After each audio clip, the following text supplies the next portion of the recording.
देखा जाए हमनी के पास एक प्रश्न आ गई। हमनी के पास तीन संख्याएं 3, 4, 5 के अनुपात में है, उनका एलसीएम मतलब लसा 2400 है ना। तो उसका एचसीएफ में यानी मसा हमनी के ज्ञात करे। हाईएस्ट कॉमन फैक्टर मसा के कहला। एलसीएम मतलब लोएस्ट कॉमन मल्टीपल। ई मल्टीपल होला और ई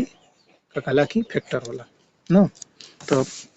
अब देखा तो इनमें हमनी के का करे, एक बार हमनी के अनुपात देल गइल बा, मतलब उ संख्या कुछ भी हो सकेला। जैसे अगर उ संख्या अगर 3 रही तो दूसर का संख्या 4 रही और मतलब कि तीसर का संख्या 5 हुई। अगर मतलब कि इतना के अनुपात में रही। अगर जैसे मान लो पहल का संख्या 6 रही तो हई 8 होए के पड़ी और के 10 होए के पड़ी, मतलब इतना के अनुपात में। ठीक, मतलब ई तीनों के आपस में भाग देबो तो इतना मान आवे के चाहिए। तो मान लो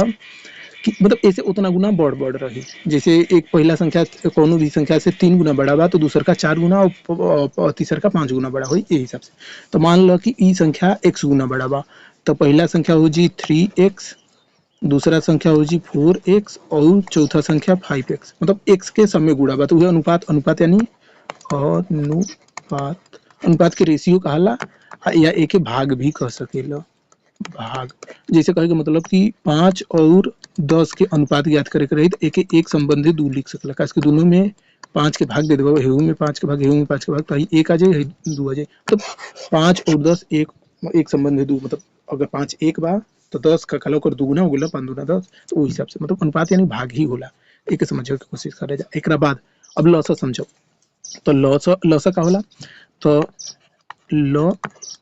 या एलसीएम ई होला कि मतलब कि ई तीनों संख्या के आपस में मतलब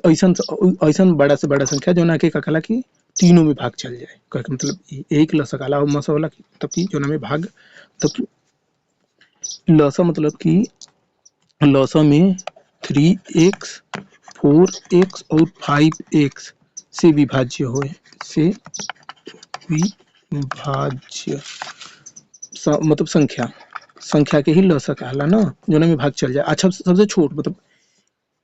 इतना से भाग चल जाए और उ भाग तो ई बड़ो उससे बड़ा संख्या में भी जा सकला। तो इनमें सबसे छोट ऐसा सबसे छोट संख्या जो नाम है तीनों से भाग चल जाए। कहते मतलब ये जो संख्या बा उससे भाग चल जाए। और मसा मतलब देखो का होला, मसा मतलब होला कि ऐसा संख्या जैसे मतलब कि मौसम मान लो कोई संख्या का हो गई तो ई जो ना 3x 4x और 5x ये सब में मौसा से भाग देवे खोला, मौसा से भाग चल जाए, से भाग चला जाए। एक क्वेश्चन के हल करे बदे ई चीज जानल जरूरी बा। मौसा मतलब बोला कि मौसा से भाग देवे बोला ये तीनों संख्या में, तीनों संख्या में चल जाए। ई सबसे बड़ा संख्या होला, मौसा सबसे बड़ा संख्या होला, यही का महत्तम लागेला। काहे कि सबसे छोट संख्या तो एक हुई, एक से तो तीन सब में भाग चल जाए पूरा पूरा, तो एक के ना लिया मतलब सबसे बड़ा संख्या ले जाला कि जोना में ए से भाग चल जाए, मतलब मौसा से भाग दियाला। और लौसा जो होला ना लौसा में भाग दियाला, यानी यहाँ करबो तो लौसा बटा करबो है संख्या, समझत हो ना। तो लौसा में भाग चल जाए सब संख्या से और ई मौसा होला कि ये सब संख्या में भाग दे। तो कहे मतलब ये, लेकिन ध्यान दो अब एमी ऐसे भाग देवे वाले संख्या में मतलब ए सबसे संख्या में ऐसा कौन संख्या बा जोना में भाग चल जाए। तो लौसा ई होला कि जोना के में हेहू संख्या के गुणा हो, मतलब तीनों संख्या के कम से कम एक बार तो गुणा हो ही के चाहिए, वही के लौसा कहला। और मौसा में होला कि एमी से का कहला कि सबसे बड़ ई तीनों संख्या में जो सबसे कॉमन संख्या बा कासे वही से भाग चल पाई। तो सबसे बड़ा जो कॉमन संख्या होला वही के लेल जाला। तो ये सब में सबसे कॉमन कौन बा, सबसे बड़ा कॉमन संख्या कौन बा, तो एमी सबसे कम बड़ा कॉमन संख्या एक बा। एक से भाग अनुपात निकालत समय वे अनुपात निकालल जाला ना, तो अनुपात निकालल जाला तो मौसा से ही भाग दे के अनुपात निकालल जाला। जैसे 5 और 10 के हम देख रही जा तो एक आइला एक संबंधी दू आइला ना, ये दोनों समानुपात में रही, बराबर रही। ये एक संबंधी दू आइला तो ये 5 और 10 के मौसा का हुई 5 हुई, तो वो 5 से भाग दिल गई है, तो एक संबंधी दू आइला। तो यो चीज ध्यान रखियो कि मौसा से ही भाग दे के अनुपात के सरलतम रूप याद कर जाला। तो यानी यहाँ मौसा हमनी के हो जाए एक और 100 हो जाए, 100 हो जाए मौसा 100 जाए। हमनी के मौसा ही ज्ञात करे, लेकिन मौसा के मान ज्ञात करे के बाद कि का हो सकेला 40 120 या 80। तो देखो लौसा का होला कि जौना लौसा में ये सब के कॉमन होए के चाहिए, मतलब कि सब के एक बार का काला गुणनखंड के रूप में आवे के चाहिए। तो हमनी के देखो लौसा हुई का लौसा के मान भी दिल गइल बा। लौसा के मान कितना दिल गइल बा 2400 दिल गइल बा। तो लौसा के जगह पे रख देबे के, लेकिन ये सब के लौसा जाने तो का हुई देखो हम बताओ तनी 3x गुणित 4x गुणित 5x, मतलब कि लौसा के मान में ये सब संख्या के का कहला गुणनखंड आओ, लेकिन देखो x x कई बार आ जाता है ना, तो x के हटा दो, यहाँ से हटा दो, यहाँ तीनों हट गए, अरे यार 3 समझ गए ले जाना। एक ऐसे भी लिख सकेला अगर गुणा के रूप में लिखा था तो x। अब देखो है लसा के मान में 3x भी बा, 4x भी बा, 5x भी बा, यानी तीनों संख्या बा, यानी 3x से भी भाग देबो तो है 20 आई, 4x से भाग देबो तो 15 आई, 5 15 बच जाई तो 15 आई, और 5x से भाग देबो तो 4 12 12 आंसर आई। अब पूरा भाग चल जाए, यानी हमने के लसा के मान ये हुई। अब ये तो जाने के क्लियर ना समझ में तो लसा, लेकिन लसा का मतलब ये होला कि मतलब कि लसा से भाग चल जाए, मतलब ये सब संख्या से लसा में भाग चल जाए। तो ये सब संख्या में कैसे भाग जाए, जब एक गुणनखंड लसा के गुणनखंड में, उस संख्या के गुणनखंड में ये सब संख्या हो, तो देखो 3x बा, 4x बा, गुणा में क्रम से फर्क ना पड़े, तो x के हियों रख सकेला, हियों रख सकेला, 4 के कहीं भी कोई के रख सकेला, बस वो होए के चाहिए, कहीं भी होए के चाहिए। तो 3x होए के चाहिए, 4x 5x ये हो गई। अब देखा एक हल करा, तो एक हल करे जाइबो तो लसा के मान हमनी के कितना दिल गेल बा, लसा के मान क्वेश्चन में दिल गेल बा 2400, तो लसा की जगह पे 2400 रख दो। तो अगला लाइन हे कलम से लिखे की कोशिश करी हरा से, तो यहाँ रख देनी 2400 ना, बराबर अगल है 4 3 12, आ 12 5 60, इधर आ गल 60x ना। अब देखो अब x के मान ज्ञात करे बदे 60 के इधर से हटावे पड़ी, आ 60 के हटावे दे का करे पड़ी, 60 के भाग देवे के पड़ी, तो 60 के भाग देवे के पड़ी, तो 60 के भाग दे दो दोनों तरफ से। अब 60 के भाग मतलब बराबर के एक तरफ से दे दो आप,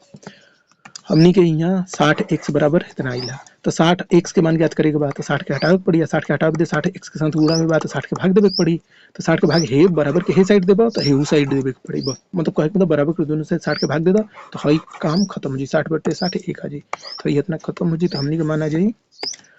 x के मान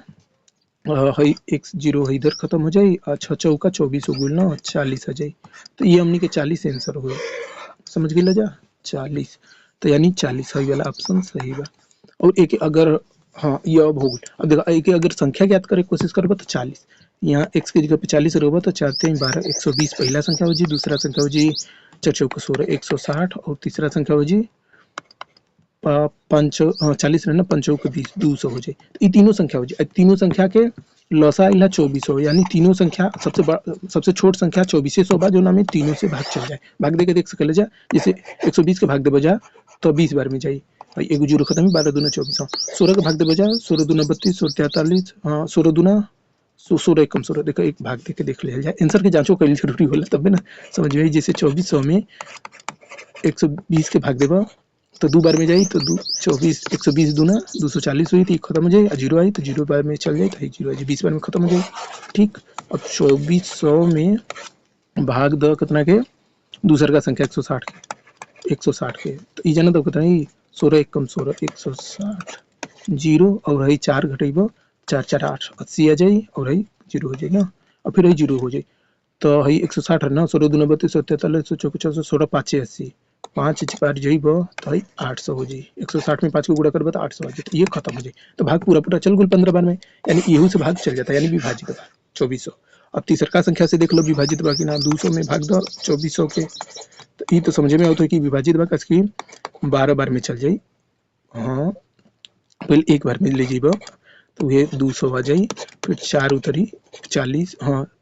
40 उतरी, और फिर एक जीरो है उतर जाए 400 हो जाए, तो 2 बार में चल जाए, तो 200 दूना 400 400, हाँ तो खत्म, देख लो सबसे भाग चल गई ना, तो ये हो गई। अब मौसा एक कितना आइल 40 आइल, इसके सबसे बड़ा संख्या 40 बा, 40 के भाग देबो तो देखो 40 से 4, हाँ x के जोन मान आइल 40 आइला, तो अनुपात की अगर बात करबा, अनुपात के चीज समझे के करबा मतलब कि थ्योरी, तो देखो अनुपात का होला कि जैसे पहला संख्या 3 गुना बा, जैसे 40 के 3 गुना बा यानी 120 बा, तो दूसरा संख्या 40 के 4 गुना बा, तीसरा संख्या 40 के 5 गुना, तो ये 3 4 5 के संबंध में हो गइल ना, तो ये 3 4 5 संबंध खाला, तो समझ गइल जा हमने करे के कार्य वीडियो के फिर से देख सकेला जाए, हम फिर से बता देता नहीं, देखो 3 संख्या बा, तीनों संख्या है अनुपात में बा, यानी एक संख्या 3 बा तो दूसरा 4 गुना होके चाहिए, तीसरा 5 गुना होके चाहिए, कोनो भी संख्या के, तो मान लो वो संख्या x के 3 गुना 4 गुना 5 गुना बा, ठीक। अब देखो लसा का होला, लसा में भाग दे जाला, यानी लसा के अंदर है 3x 4x 5x के गुणनखंड के रूप में शामिल होए के चाहिए, तब भाग पूरा चल पाई ना, तो ये 3x 4x 5x और x हो गई, कम से कम छोटा संख्या होला ना, तो कम से कम इतना होए के चाहिए, एक अलावा ना होए के चाहिए, काहे कोनो मतलब नहीं है ना, तो ये तो एकर का कला की लसा आ गइल है, हल के नहीं जाता, तो लसा के मान देले रहे 2400, तो 2400 रख दिए, बाकी एकर मान गेल 60x, 60 के दोनों तरफ भाग दे के x के मान 40 आ गेल, बस ये हो गई। और यहाँ x के मान ही लस हो मसा हुई कैसे मसा जो कॉमन होला इस समय भाग चल जाए मसा से सबसे बड़ा संख्या होला तो सबसे बड़ा कॉमन का चीज बा x से बना तीनों संख्या में पहला संख्या दूसरा का संख्या तीसरा का संख्या यही तरीका से ई हो गई मसा x हुई तो x के मान ज्ञात करनी है 40 तो ये 40 हमने के आंसर है तो ये 40 आंसर ठीक कोनो दिक्कत होए के ना चाहिए वीडियो बंद कर